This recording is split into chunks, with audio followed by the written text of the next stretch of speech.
Hello student, मैं हूं वीर सिंह। आपका ट्रिपल सी फैमिली में स्वागत करते हैं और मैं फिर आपके बीच में आया हूं और जब भी आता हूं तो कुछ ना कुछ स्पेशल लेकर आता हूं। और हमने आपको बार बार बता रहा था, मैंने आपको बार बार बताया था कि ये जो टॉपिक चल रहा है इसको आपको एक भी दिन का जो है वीडियो आपको मिस नहीं करना है, क्योंकि बोर्ड एग्जाम में ये क्वेश्चन आते हैं। इसलिए इसको आप विशेष ध्यान लगाकर आप पढ़िए। और साथ ही साथ अगर आपने चैनल को सब्सक्राइब नहीं किया है तो चैनल को सब्सक्राइब कर लीजिएगा, लाइक्स कर दीजिएगा, कमेंट्स कर दीजिएगा और वीडियो को अधिक से अधिक शेयर कर दीजिएगा, जिससे अधिक से अधिक बच्चे इसका लाभ उठा सकें। हम बात कर रहे थे कल जो है धावन, पहले मीठा सोडा की बात की जिसको हम बेकिंग सोडा कहते हैं। और बेकिंग सोडा का हमने नाम बताया था, रासायनिक नाम सोडियम बाइकार्बोनेट, और उसका सूत्र लिखवाए थे NaHCO3। इसी को मीठा सोडा के नाम से भी जाना जाता है। और मीठा सोडा के कुछ गुणों को हमने बताया भी था और हमने बताया था कि मीठा सोडा कैसे बनाते हैं, ठीक है। उसके बाद हमने धावन सोडा के बारे में बताया था कि धावन सोडा होता क्या है। तो हमने आपको बताया था कि इसका जो रासायनिक नाम होता है सोडियम कार्बोनेट और डेकाहाइड्रेट। सोडियम कार्बोनेट डेकाहाइड्रेट को ये क्या कहते हैं, धावन सोडा कहते हैं। और इसका जो सूत्र होता है रासायनिक सूत्र Na2CO3 होता है, ठीक है। और साथ ही साथ हमने इसको बताया था कि आप कैसे इसको बनाइएगा। हमने कहा था बनाने की विधि में सबसे पहले क्या करते हैं, बेकिंग सोडा यानी मीठा सोडा को हम क्या करते हैं, गर्म करते हैं।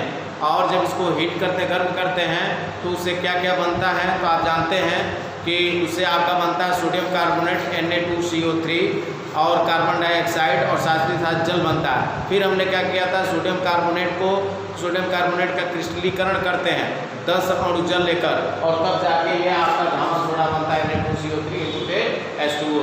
आज हम बात कर रहे हैं भौतिक गुण की, जिसको हम कहते हैं फिजिकल प्रॉपर्टीज। तो भौतिक गुण में भी आप जान लीजिए, ये भी जैसे मीठा सोडा सफ़ेद रंग का क्रिस्टली चूर्ण होता है, उसी तरह से आपका धावन सोडा भी सफ़ेद रंग का क्रिस्टली चूर्ण होता है। साथ ही साथ इसको जब हम जल में घोलते हैं तो इससे ऊष्मा उत्पन्न होती है। यानी कहने मतलब यह है कि अगर उसे धावन सोडा को अगर हम पानी में डाल दें और उसके बाद उसको हम घोलें तो वो पानी हल्का सा गर्म महसूस होता है। जैसे आप सिंपल में ले सकते हैं, जैसे आप सर्फ ले लीजिए और सर्फ को क्या करिए, पानी में डालिए। जब पानी में डालते हैं तो आपको थोड़ा सा गर्मी महसूस होती है, तो सर्फ से भी ऊष्मा उत्पन्न होती है। उसी तरह से धावन सोडा को जब पानी में डालकर घोलते हैं तो उससे ऊष्मा उत्पन्न होती है। साथ ही साथ इसमें 10 अणु क्रिस्टलन के जल होते हैं, और इन्हें अगर इसको हम शुष्क वायु में रखते हैं धावन सोडा को, तो ये जो 10 अणु जल होते हैं वो क्या होते हैं, उड़ जाते हैं। उसी को उत्पुलन करते हैं। क्या कहेंगे, उत्पुलन करते हैं। तो यही चीज़ आपको लिखना है। आइए बात करते हैं भौतिक गुण में। पहला गुण लिखेंगे, यह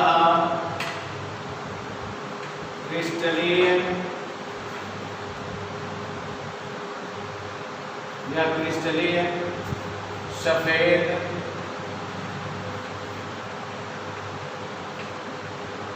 सफेद रंग का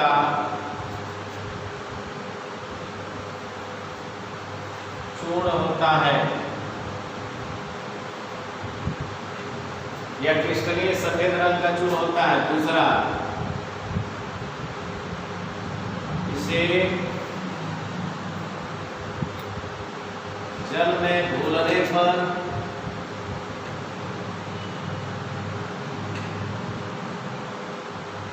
ऊष्मा उत्पन्न होती है।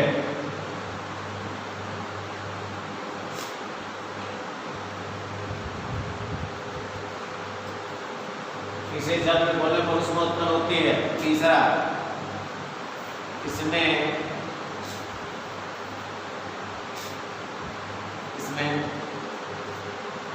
10 अणु क्रिस्टलन के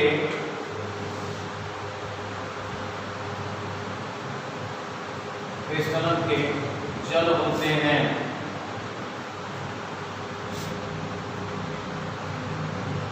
यानी इसमें 10 अणु क्रिस्टलन के जल होते हैं। चौथा, इसे शुष्क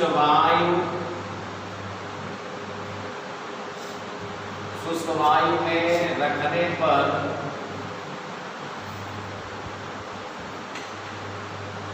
रखने पर 10 अणु क्रिस्टलन के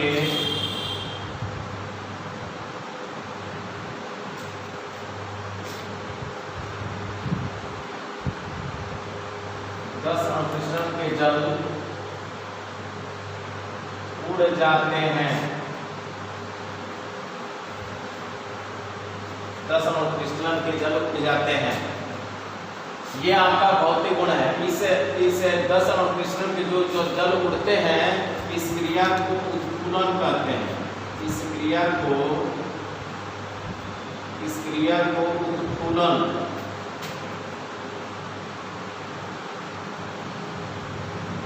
कहते हैं। क्या कहेंगे? इस क्रिया को क्या कहते हैं? उत्कुलन कहते हैं। तो ध्यान दीजिए, ये भौतिक गुण है, फिजिकल प्रॉपर्टीज है। और हमने आपको बताया कि जैसे मीठा सोडा सफेद रंग का क्रिस्टलीय चूर्ण होता है, उसी तरह से यह भी क्रिस्टलीय सफेद रंग का चूर्ण होता है। साथ ही साथ इसे जब जल में हम घोलते हैं तो जल में क्या उत्पन्न होती है? ऊष्मा उत्पन्न होती है। और इसमें 10 अणु क्रिस्टलन के क्या होते हैं? जल होते हैं। और इसे शुष्क वायु में, यानी धामन सोडा को जब शुष्क वायु में रखते हैं तो 10 अणु क्रिस्टलन के जो जल होते हैं वो क्या होते हैं? उड़ जाते हैं। ठीक है। और इस क्रिया को हम क्या कहते हैं? उत्कुलन कहते हैं। क्या कहेंगे? उत्कुलन। इस तरह से आपका ये भौतिक गुण भी खत्म होता है। अब हम बात करेंगे अभी जस्ट रासायनिक गुण। अब आपके सामने स्क्रीन पर दिख रहा होगा रासायनिक गुण, जिसकी अंग्रेजी होती है केमिकल प्रॉपर्टीज, और भौतिक गुण के लिए फिजिकल प्रॉपर्टीज होता है। अब इसमें रासायनिक गुण में पहला हम देखते हैं ऊष्मा का प्रभाव, यानी इफेक्ट्स ऑफ हीट। ऊष्मा का क्या प्रभाव पड़ता है? यानी मतलब यह है कि अगर हम धामन सोडा को गर्म करें, धामन सोडा को अगर हम ऊष्मा दें तो क्या होगा? तो याद रखिएगा, जब भी आप धामन सोडा को आप गर्म करते हैं तो जो उसमें की जो नमी होती है, जो 10 अणु जल होता है, वह क्या होता है? वियोजित हो जाता है। देखेंगे, इसे गर्म करने पर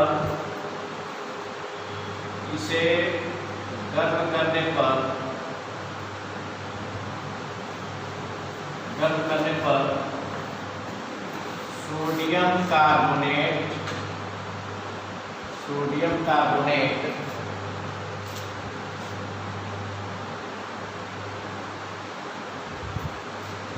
व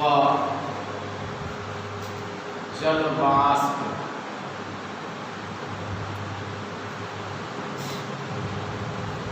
बनता है। जल वाष्प बनता है। ध्यान दीजिएगा, ऊष्मा का प्रभाव, यानी हम जानते हैं कि धामन सोडा का सूत्र होता है Na2CO3 इंटू 10 अणु जल होता है। जब इसको हम हीट करेंगे, ऊष्मा देंगे, ऐसे डेल्टा का चिन्ह बनाते हैं। जब हम इसको गर्म करते हैं तो ये जो 10 अणु जल है वो किनारे हो जाता है, अर्थात क्या बनाएगा? Na2CO3 प्लस क्या? 10H2O, यानी 10 अणु जल किनारे हो जाते हैं। और ये बनता है सोडियम कार्बोनेट।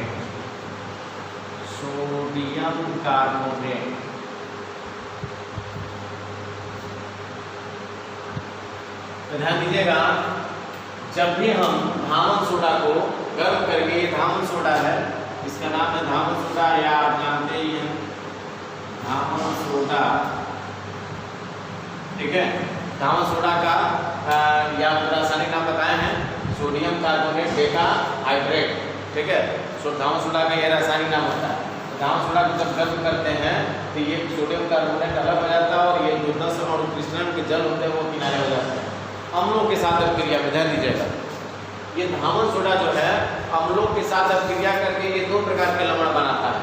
एक अम्लीय लवण होता है, दूसरा साधारण लवण। तो लिखेंगे, यह अम्लों से क्रिया करके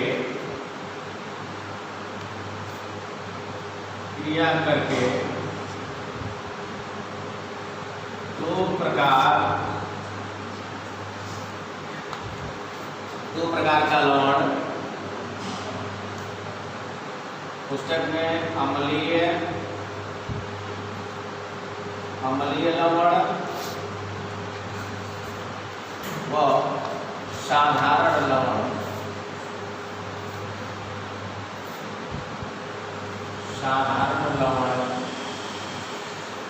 बनाता है। ध्यान दीजिएगा, यानी दूसरी अभिक्रिया है अम्लों के साथ अभिक्रिया। यह अम्लों से जब क्रिया करता है तो दो प्रकार के लवण बनते हैं, एक अम्लीय लवण बनता है और एक दूसरा साधारण लवण।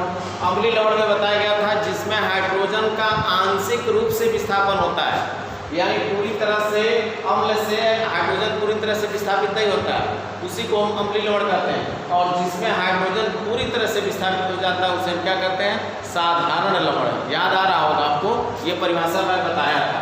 तो आइए बात करते हैं अम्लों से क्रिया करके दो प्रकार के लवण कैसे बनाते हैं। आइए, Na2CO3 into 10H2O plus HCl। ये देखिए HCl से ये क्रिया कर रहा है, तो होता क्या है कि ये बनाते हैं NaHCO3 NaHCO3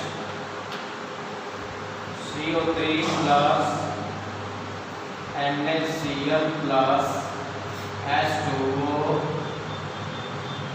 प्लस ध्यान देते हैं इसको Na2CO3 देखेंगे। Na ठीक है, Na दो था, Na एक और एक मिलकर दो, Cl भी अकेले था, Cl अकेले, क्लियर है। हाइड्रोजन कितने हैं, दो हाइड्रोजन, दो और एक तीन। यहाँ देखते हैं हाइड्रोजन कितने हैं, हाइड्रोजन तो यहाँ कितना हो रहा है, 10 दूनी 20 हाइड्रोजन, 20 और एक 21 हो रहा है। और आपका 20, ये आपका 10 और देखिए, यानी अम्लों के साथ क्रिया में दिया गया, अम्लों से क्रिया करके है बाबू, ये क्रिया करके, अम्लों से क्रिया करके, अम्लों से क्रिया करके दो प्रकार का लवण, एक अम्लीय, दूसरा अम्लीय लवण, दूसरा क्या होता है, साधारण लवण बनाता है। और यहाँ देखेंगे ये आपको 10 अणु जल नहीं लेना है, ये शुष्क अवस्था में इसकी क्रिया होती है और ये बनाता है NaCO3 और प्लस NaCl। ये आपका, ये भी आपका दामन सोडा का ही सूत्र है, लेकिन ये किस अवस्था में, शुष्क अवस्था में, जब इसको हम वायु में, शुष्क वायु में छोड़ देते हैं तब। ये भी दामन सोडा का ही सूत्र है। Na2CO3 प्लस HCl ये क्रिया करके ये बनाता है क्या है, सोडियम कार्बोनेट, सोडियम बाइकार्बोनेट, यानी NaH और क्या CO3, और बचा क्या, अब ये Na बचा हुआ है और एक Cl बचा था। ध्यान दीजिएगा, Na यहाँ से ले लिए और ये से ले लिए, ये NaH हो गया और CO3 आपने उतार दिया, अब बचा क्या, एक Na यहाँ बचा हुआ था और क्या बचा था, Cl। तो Na जो है ये Cl से क्रिया कर लिया, ठीक है, और इस तरह से NaCl बना लिया। तो आपका ये हो गया क्या, बेकिंग सोडा। ये अम्लीय लवण है, कौन लवण है, अम्लीय लवण है, ये अम्लीय लवण है। क्यों अम्लीय लवण है, क्योंकि देखिए कि इसमें हाइड्रोजन जो है ये इसके साथ इसमें जुड़ जा रहा है, अम्लीय लवण है। और ये आपका ये जो है लवण है, ये साधारण लवण के अंतर्गत आ जाएगा। और एक क्रिया और करा लेते हैं, Na2CO3 और प्लस HCl। यही अभिक्रिया आप ऐसे भी लिख सकते हैं, NaCl बनेगा, H2O बनेगा जल, और क्या बनेगा, CO2। ये देखेंगे, और Na2CO3 और HCl, NaCl हो गए। अब ये सोडियम 2 था ना, तो सोडियम 2 है, तो 2 से यहाँ गुणा कर दीजिए। अब देखेंगे हाइड्रोजन कितना है, हाइड्रोजन आपका ऑक्सीजन 3 है और 2 और 1 3, और हाइड्रोजन देखिए, तो हाइड्रोजन आपका कितना आ रहा है, 1 है, उधर कितना 2 है, तो संतुलित कर लीजिए। यहाँ 2 से गुणा, हाँ Cl देखिए 2 से गुणा हो गया, तो Cl इधर भी 2 से गुणा होना चाहिए, यानी यहाँ आप 2 से गुणा कर पाएंगे। अब हाइड्रोजन 2 हो गया, तो हाइड्रोजन 2 हो गया क्लियर, 2 Cl हो गया, ये भी क्लियर, और 3 ऑक्सीजन थे, एक यहाँ 2 यहाँ हो गए।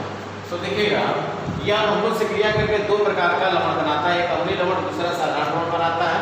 इसमें देखेंगे ये Na2CO3 इससे क्रिया करता है तो क्या बनाता है, NaH और क्या बना लिया, CO3 प्लस ये, जैसे Na और H और CO3 ले लिया और एक Na बचा हुआ था और एक Cl प्लस NaCl बन गया। ये अम्लीय लवण है।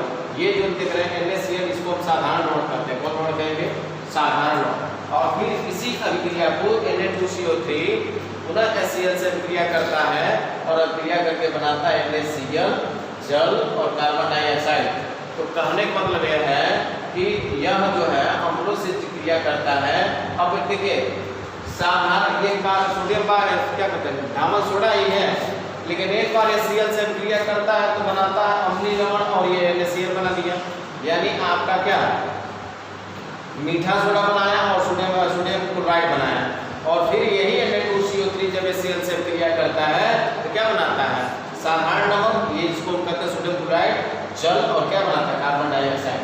ये आपका जो नीचे वाला है ये साधारण लवण है। इस तरह से ये दो प्रकार के रिएक्शन के द्वारा ये क्लियर होता है। ठीक है, इसको आप लिखिए। अब अगला आपका हेडिंग है रेत से अभिक्रिया, यानी ये रेत से अभिक्रिया करता है तो क्या बनाता है। ठीक है, याद रखिएगा कि धामन सोडा जब रेत से अभिक्रिया करता है तो कांच बनाता है। क्या बनाता है? कांच। याद रखेंगे, लिखेंगे यह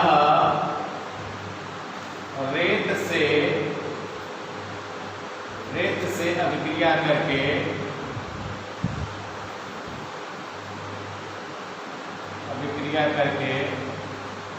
कांच बनाता है। यह रेत से अभिक्रिया करके क्या बनाता है? कांच बनाता है। और सूत्र लिखते हैं Na2CO3। तो देखिए ये रेत से अभिक्रिया हम लोग पढ़ रहे थे, जिसमें हमने अभी आपको बताया था कि यह रेत से अभिक्रिया करके देखिए यहाँ मिस्टेक हो गया। यह रेत से अभिक्रिया करके क्या बनाता है? कांच बनाता है। तो रेत, अब सोडियम धामन सोडा का सूत्र Na2CO3 और रेत का सूत्र होता है SiO2। इसको हम सिलिका कहते हैं, सिलिका, जिसको हम क्या कहेंगे? रेत। ठीक है, ये आपका धामन सोडा है, ये धामन सोडा है, ये धामन सोडा है और ये सिलिका है। ये दोनों मिलकर क्या बनाते हैं? कांच। कांच का सूत्र होता है Na2 और SiO3 प्लस, और यहाँ देखेंगे सोडियम कार्बोनेट Na2CO3 होता है, सोडियम कार्बोनेट का सूत्र, और एक ऑक्सीजन यानी आपका प्लस CO2 बचा है, यानी देंगे CO2। ध्यान दीजिएगा ये कैसे होता है। ये Na2 देख रहे हैं, एक ऑक्सीजन जो है यहाँ जुड़ जाएगा, एक ऑक्सीजन यहाँ से आकर मान लीजिए इसमें जुड़ रहा है, तो ध्यान दीजिए क्या बना? Na2 तो है, और एक ऑक्सीजन इसके साथ जुड़ गया, क्या बना? SiO3। क्या बना? SiO3। अब यहाँ क्या बचा आप बताइए? C बचा और O2 बचा, यानी CO2 यानी कार्बन डाइऑक्साइड। इस तरह से Na2SiO3 को ये क्या कहते हैं? कांच या सोडियम सिलिकेट। क्या कहेंगे? Sodium silicate. सोडियम सिलिकेट, इसी को हम कांच कहते हैं। ठीक है, उधर आपका कार्बन डाइऑक्साइड। इस तरह से ये रेत से अभिक्रिया भी फाइनल होता है। यानी कोई पूछे आपसे कि ये धामन सोडा रेत से अभिक्रिया करके क्या बनाता है, तो आप बताइएगा कि रेत से अभिक्रिया करके क्या बनाता है? सोडियम सिलिकेट या कांच बनाता है। आई होप ये इतना चीज आपको क्लियर हो गया होगा। देखिए ये आपको समझ में आ गया होगा। 3 रासायनिक अभिक्रिया हमने बता दिया। अब नेक्स्ट जो है इसका उपयोग देख लेते हैं सर्जरी निकास से। बस इतना याद रखिएगा, सबसे पहले इसका उपयोग कहाँ होता है? प्रयोगशाला में अभिकर्मक के रूप में। अभिकर्मक की अंग्रेजी होती है रीएजेंट, तो प्रयोगशाला में अभिकर्मक के रूप में इसका इस्तेमाल करते हैं। साथ ही साथ कांच व साबुन बनाया जाता है, इससे कांच भी बनाया जाता है। कांच आपके सामने बना है। और साथ ही साथ इसका उपयोग कहाँ करते हैं? साबुन बनाने में भी करते हैं। कठोर जल को मृदु करने में, कठोर जल को मृदु करने के लिए इस चीज़ का इस्तेमाल करते हैं। अब अगला होता है कागज व कपड़ा उद्योग में। कागज और कपड़ा उद्योग में भी इसका इस्तेमाल किया जाता है, इसका धामन सोडा का। और पेट्रोलियम के शोधन में, यानी पेट्रोलियम को जब शोधित करते हैं यानी शुद्ध रूप में परिवर्तित करते हैं, उस समय भी इसका इस्तेमाल करते हैं। अब बात करते हैं, नया शब्द आपके लिए आया होगा कठोर जल। तो ये जल देखिएगा दो प्रकार के होते हैं। कितने प्रकार के? दो प्रकार के। एक आपका कठोर जल होता है, दूसरा क्या होता है? मृदु जल होता है। तो मृदु जल और कठोर जल में अंतर क्या होता है, बस एक लाइन में समझना है, ज़्यादा कठिन नहीं है। मृदु जल क्या होता है? मृदु जल माने मीठा जल, यानी वह जल जिसमें वह जल जो साबुन के साथ पर्याप्त झाग देता है उसे मृदु जल कहते हैं, और वह जल जो साबुन के साथ पर्याप्त झाग नहीं देता उसे हम क्या कहते हैं? कठोर जल। जैसे आप क्या करिए, आपके घर का जो पानी है उस पानी को क्या करिए, साबुन, उस पानी में क्या करिए, कपड़ा जो है बोर दीजिए। अब बोरने के बाद जो कपड़ा धोने वाला साबुन है और उसे क्या करिए, उसको धोइए। अगर वह पर्याप्त झाग दे रहा है कपड़े के साथ तो समझ जाइएगा कि जो आपका जल है वो कैसा है? मृदु है। लेकिन अगर वही जल जिसमें आपने अपने कपड़े को बोरा है और उस कपड़े को आप धुल रहे हैं और अगर पर्याप्त झाग नहीं दे रहा है तो यह जान लीजिएगा कि आपके घर का जो जल है वो कैसा है? कठोर जल है। तो कठोर जल को शुद्ध करने में, कठोर जल को शुद्ध करने के लिए धामन सोडा का इस्तेमाल करते हैं। अगर कोई जल कठोर है तो उसमें क्या करते हैं? धामन सोडा मिला देते हैं, तो उसकी कठोरता बहुत हद तक क्या होती है? कम हो जाती है। ठीक है, तो कठोर जल को मृदु बनाने के लिए धामन सोडा का इस्तेमाल करते हैं। आई होप ये चीज़ आपको समझ में आ गया होगा कि मृदु जल क्या होता है? वह जल जो साबुन के साथ पर्याप्त झाग देता है, और कठोर जल वह जल होता है जो साबुन के साथ पर्याप्त झाग नहीं देता है। अब देखिए जो मैं लेकर आया हूँ वो वेरी मोस्ट इम्पॉर्टेंट है, क्योंकि ये जो प्लास्टर ऑफ पेरिस था ये आपका इंटर में था, वो अब आपको 10 मिनट डाल दिया गया है, इसलिए वेरी इंपॉर्टेंट है। अब ये याद रखिएगा प्लास्टर ऑफ पेरिस ये होता क्या है। देखिए प्लास्टर ऑफ पेरिस आप लोग देखे होंगे, जैसे आपका जैसे हड्डी वगैरह टूटता है तो प्लास्टर लगता है ना, तो उसी चीज़ के बारे में हम लोगों को पढ़ना है, यही प्लास्टर ऑफ पेरिस हो। ठीक है, तो कहने मतलब यह है कि इसकी सबसे पहले परिभाषा जानना है कि प्लास्टर ऑफ पेरिस है क्या। तो आप कहिएगा कैल्शियम सल्फेट के हेमीहाइड्रेट को प्लास्टर ऑफ पेरिस कहते हैं। बस एक लाइन में परिभाषा आपको याद रखना, क्या? कैल्शियम सल्फेट के हेमीहाइड्रेट को प्लास्टर ऑफ पेरिस कहते हैं। तो परिभाषा मैं लिख दे रहा हूँ, कैल्शियम सल्फेट के कैल्शियम सल्फेट के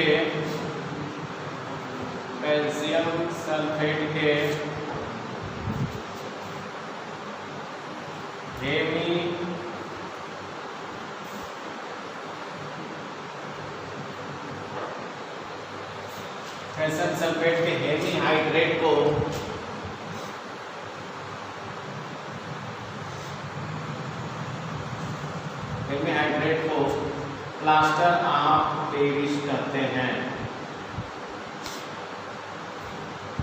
प्लास्टर ऑफ पेरिस कहते हैं।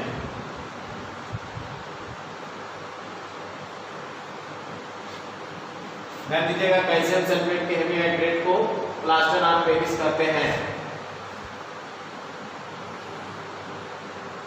इसका रासायनिक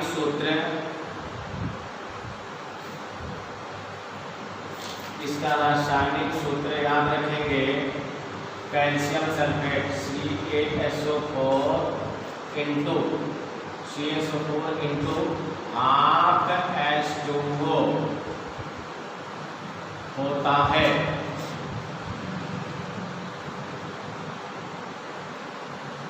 ये याद रखेंगे। यानी परिभाषा अगर आपसे कोई पूछे कि प्लास्टर ऑफ पेरिस है क्या, तो आप बताइएगा कि कैल्शियम सल्फेट के हेमीहाइड्रेट को प्लास्टर ऑफ पेरिस कहते हैं, और इसका जो रासायनिक सूत्र होता है CaSO4 इंटू हाफ H2O होता है, यानी कैल्शियम सल्फेट के हेमीहाइड्रेट यही होता है। अब देखेंगे प्लास्टर ऑफ पेरिस बनाने की विधि। प्लास्टर ऑफ पेरिस बनाने की विधि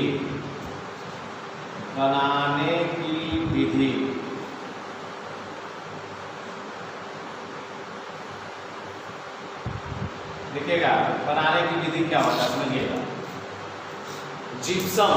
जिप्सम जो है, जब जिप्सम एक पदार्थ होता है, जब जिप्सम को हम 150 डिग्री सेल्सियस पर गर्म करते हैं तो जल के कुछ अणु क्या होते हैं, बाहर निकल जाते हैं और उसके फलस्वरूप क्या बनता है, प्लास्टर ऑफ पेरिस। तो लिखेंगे जिप्सम को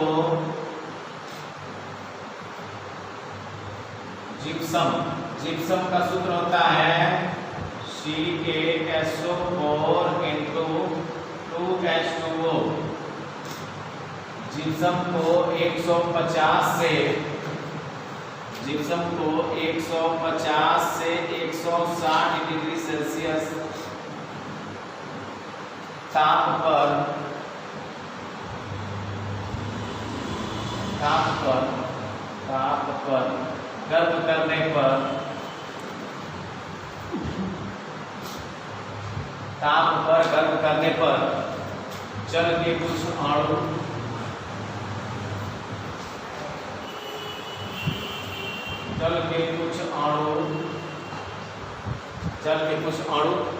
गर्म करने पर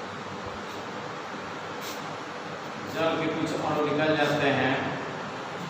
ध्यान दीजिएगा कि जिप्सम को 150 से 160 डिग्री सेल्सियस ताप पर गर्म करने पर जल के कुछ अणु निकल जाते हैं और प्लास्टर उसके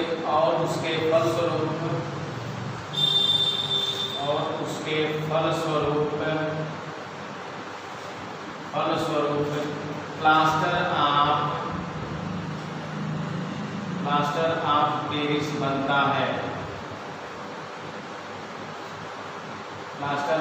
बनता है। यानी ध्यान दीजिएगा, जिप्सम को 150 से 160 डिग्री सेल्सियस ताप पर गर्म करने पर जल के कुछ अणु निकल जाते हैं और उसके फलस्वरूप प्लास्टर ऑफ पेरिस बनता है। देखिए कि जिप्सम का जो सूत्र होता है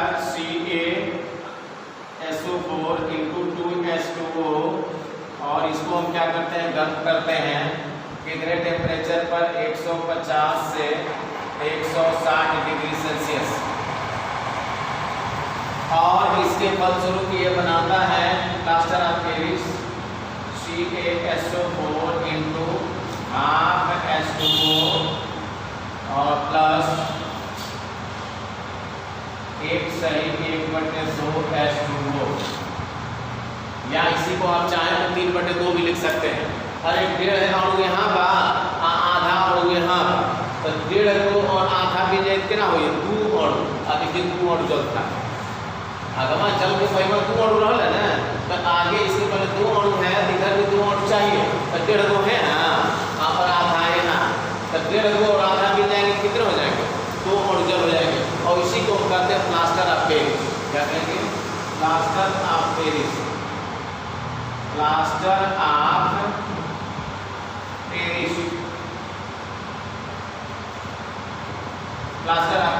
ठीक है।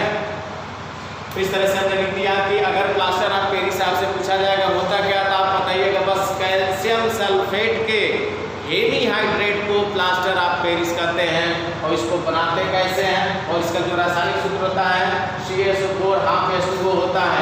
और प्लास्टर ऑफ पेरिस बनाते कैसे हैं, तो आप कहिएगा जब जिप्सम को कितने टेम्परेचर पर, 150 से 160 डिग्री सेल्सियस ताप पर गर्म करने पर जल के कुछ अणु निकल जाते हैं। वो जल के कितने अणु निकल रहे हैं, यानी जल के 1.5 अणु निकल जाते हैं, जल के 1.5 अणु निकलते हैं और जो उसके फलस्वरूप जो बचता है उसी को हम क्या कहते हैं, प्लास्टर ऑफ पेरिस। यहाँ देखेंगे 2 अणु जल है, इसमें से 1.5 है वो निकल गया, तो बचा कितना, आधा अणु बचा है। तो इस तरह से आपको रटना भी आसान है, बस इतना याद रखिएगा। जिप्सम का सूत्र होता क्या है, CaSO4 × 2H2O, यानी कैल्शियम सल्फेट में 2 अणु जोड़ देंगे तो वही कहलाता है जिप्सम। क्या कहलाता है, जिप्सम। ये है जिप्सम, देखिएगा जिप्सम है ये, ठीक है। इस तरह से ये क्या होता है कि आपका प्लास्टर ऑफ पेरिस भी खत्म होता है, लेकिन अभी ये विधि बताए हैं, उसके बाद मैं उपयोग लिखवा दे रहा हूँ, खत्म हो जाएगा फिर। अब हम बात करते हैं प्लास्टर ऑफ पेरिस के क्या उपयोग हैं। देखिए प्लास्टर ऑफ पेरिस हमने बताया कि होता क्या है, हमने बताया कि कैल्शियम सल्फेट के हेमी हाइड्रेट को प्लास्टर ऑफ पेरिस कहते हैं, और हमने ये भी बताया कि प्लास्टर ऑफ पेरिस कैसे बनता है। तो हमने बताया था कि जब जिप्सम को 150 से 160 डिग्री सेल्सियस पर गर्म करते हैं तो उसमें से कुछ अणु जल के क्या होते हैं, बाहर निकल जाते हैं और उसके फलस्वरूप जो बचता है उसी को हम क्या कहते हैं, प्लास्टर ऑफ पेरिस, जिसका हम सूत्र भी लिखवाए थे। और प्लास्टर ऑफ पेरिस का सूत्र हम लिखवाया था कैल्शियम सल्फेट CaSO4 × ½ H2O। अब इसका उपयोग कहाँ कहाँ होता है, तो पहला इसका उपयोग देखेंगे, इसका उपयोग सांचे और मॉडल बनाने में किया जाता है। जैसे सांचा वगैरह जो बनाया जाता है, मॉडल मूर्ति बनाने के लिए, इसके मॉडल के लिए इस्तेमाल इसी का करते हैं। और उस मॉडल में हम तमाम वस्तुओं को ढाल सकते हैं, मूर्तियों को ढाल सकते हैं, खिलौनों को ढाल सकते हैं। साथ ही साथ इसका इस्तेमाल टूटी हुई हड्डियों को जोड़ने में किया जाता है। अगर किसी व्यक्ति का हड्डी टूट जाता है तो प्लास्टर किया जाता है, तो प्लास्टर ऑफ पेरिस का ही इस्तेमाल करते हैं। साथ ही साथ खिलौने बनाए जाते हैं, मूर्तियाँ भी बनाई जाती हैं। जो आप देखे होंगे, जो सफ़ेद कलर के जो आप देखे होंगे मार्केट में मिलता है, वह किसके बनते हैं, प्लास्टर ऑफ पेरिस के। खिलौने भी बनाए जाते हैं, मूर्तियाँ भी बनाई जाती हैं। दांतों के प्लास्टर बनाने में, दांतों के जो प्लास्टर जो होते हैं उनको बनाने में भी इनका इस्तेमाल करते हैं। अग्निरोधक पदार्थ बनाने में, और ब्लैक बोर्ड पर लिखने के लिए चाक बनाने में। ब्लैक बोर्ड यहाँ देखिए, जैसे हमने मार्कर से मैं लिख रहा हूँ, इसी तरह से अगर ये वाइट मतलब ब्लैक बोर्ड होता तो उसमें हम क्या करते, चाक से लिखते। और ये वाइट बोर्ड है तो इसमें हम मार्कर से लिख रहे हैं, तो चाक भी किससे बनता है, प्लास्टर ऑफ पेरिस से ही बनता है। और अगला क्वेश्चन इसमें आता है, पीतल एवं तांबे के बर्तनों में दही एवं खट्टे पदार्थ क्यों नहीं रखने चाहिए। वेरी मोस्ट इम्पॉर्टेंट ये क्वेश्चन है, वेरी इम्पॉर्टेंट ये क्वेश्चन है। आप ये देखिएगा, ये जो क्वेश्चन है बहुत इंपॉर्टेंट है, ये लास्ट है। और इस प्रश्नावली या कह सकते हैं इस चैप्टर का भी ये द एंड होने वाला है, तो इसको आप लोग विशेष ध्यान दीजिएगा। पीतल एवं तांबे के बर्तनों में दही एवं खट्टे पदार्थ क्यों नहीं रखने चाहिए, और आप दैनिक जीवन में इसके इस्तेमाल से भी आपको बचना है। तो याद रखिएगा, जो दही एवं जो खट्टे पदार्थ होते हैं वो अम्लीय होते हैं, यानी उनमें अम्ल की मात्रा पाई जाती है। और जब इन खट्टे पदार्थों को, यानी दही एवं खट्टे पदार्थों को जब तांबे और पीतल के बर्तनों में रखते हैं तो इनमें चूंकि अम्ल की मात्रा होती है, तो ये अम्लीय होने के कारण ये धातु की सतह से क्या करते हैं, क्रिया करके एक विषैले यौगिक का निर्माण करते हैं। और वह विषैला यौगिक हमारे शरीर के लिए क्या होता है, नुकसानदायक होता है। इसीलिए पीतल एवं तांबे के बर्तनों में दही एवं खट्टे पदार्थ नहीं रखे जाते हैं। बस आपको मैं एक बार और रिपीट कर रहा हूँ, ये आपको लिखना है, केवल सुन लीजिए मन से और उसी को बना के आपको लिख लेना है। आप कहिएगा कि दही एवं खट्टे पदार्थ अम्लीय होते हैं क्योंकि इनमें अम्ल की मात्रा पाई जाती है। और जब दही एवं खट्टे पदार्थ को तांबे एवं पीतल के बर्तनों में जब हम रखते हैं तो ये अम्लीय होने के कारण धातु की सतह से अभिक्रिया करके विषैले यौगिक का निर्माण करते हैं। और यह विषैला यौगिक जो है हमारे शरीर के लिए क्या होता है, हानिकारक होता है। इसलिए दही एवं खट्टे पदार्थों को तांबे एवं पीतल के बर्तनों में नहीं रखने चाहिए। अगर आप भी रखते हो तो इसको जो है सुधार लीजिएगा। और साथ ही साथ हमें उम्मीद है कि ये वीडियो आपको अधिक से अधिक पसंद आएगा और आया होगा। ठीक है, आप इसको शेयर कर दीजिए अधिक से अधिक, ताकि अधिक से अधिक बच्चे इसका लाभ ले सकें। मिलते हैं एक नए उत्साह के साथ, तब तक के लिए थैंक यू।